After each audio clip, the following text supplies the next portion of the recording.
So as far as I'm concerned, this is good news. Now, there's a few reasons why. And so relevant to this is that I'm in the minority that I liked Venom. It's a movie that has many issues.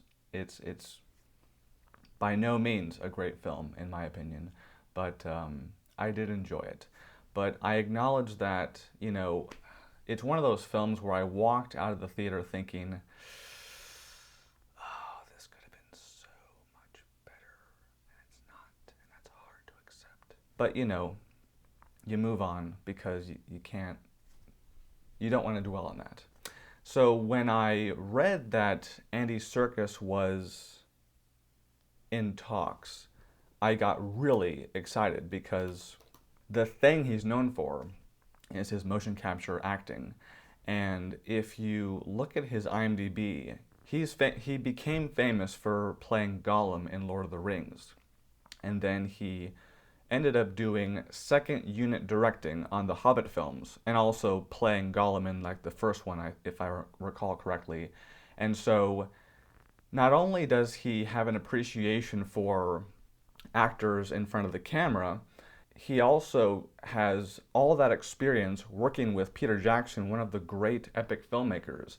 And so he just has that sensibility now where he knows exactly what it's like to be on a set for a film that's costing a lot of money and that needs to make a lot of money. And when you have that, when you know what that's like over and over again, and also not just for those films, but for King Kong, because he did work, he was the motion for King Kong. And then on top of that, he's played Caesar, the ape, in 3 films. So my feeling is, with all of that under his belt, and I mean additional work as well, when you look at his filmography, it's like I just have the utmost faith that he will do Venom 2 justice. And then on top of that, because I was aware a while ago that he made 2 films. He's directed twice, if you don't know. So he made Breathe with Andrew Garfield. That was his directing debut.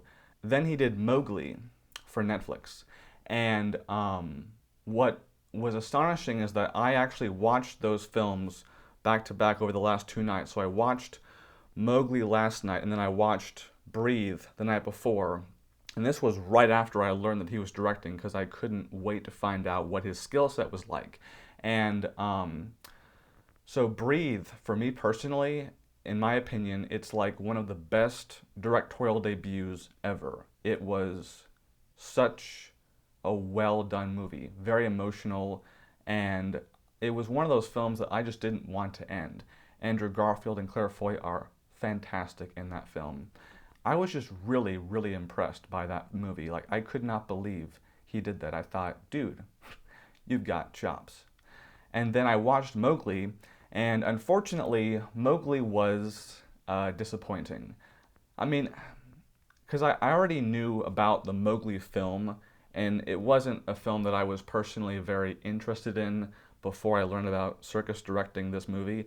But I watched it, and unfortunately, it was the opposite of Breathe, where with Breathe, I didn't want it to end, and with Mowgli, I was waiting for it to end, which is never a good thing. The voice acting was really good, and otherwise, the animation for the animals was iffy at best for me personally. Mostly, it was kind of creepy. The animation, the CGI just didn't really work for me. It was distracting, which was a real bummer. But I'm not going to let that, I'm not going to let that make me think that he's not going to do a good job because he's learning. It's like, it's one thing to be the performer, it's another to be directing it, And so I feel like now that he's done both Breathe and Mowgli, I feel like with Venom now, I think that he will blow us away. I'm excited for Andy Serkis and this movie, and I don't think it'll come out for probably until 2021, maybe, but oh boy, it's going to be good. You take care.